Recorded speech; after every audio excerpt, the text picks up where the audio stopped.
करते हैं लाहौर की जानिब। हमारे साथ मौजूद हैं आज़म खान नियाज़ी, CEO नियाज़ी एक्सप्रेस और ऑल पाकिस्तान ट्रांसपोर्ट और फेडरेशन के चेयरमैन का ईद के हवाले से क्या कहना था, आइए सुनते हैं। जी, मैं आज़म खान नियाज़ी, CEO नियाज़ी एक्सप्रेस और all Pakistan transporters honours federation का मैं चेयरमैन हूँ।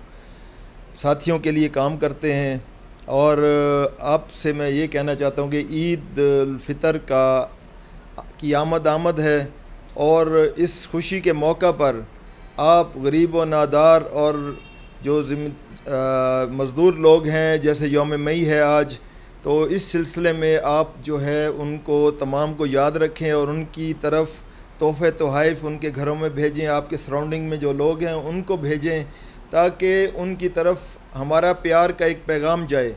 और ये पैगाम जब हम भेजेंगे तो देखता देखी सारे लोग इसमें शामिल होंगे और हमारा माशरा एक फलाही माशरा के तौर पर सामने आता जाएगा और हमें इसकी बड़ी खुशी होगी।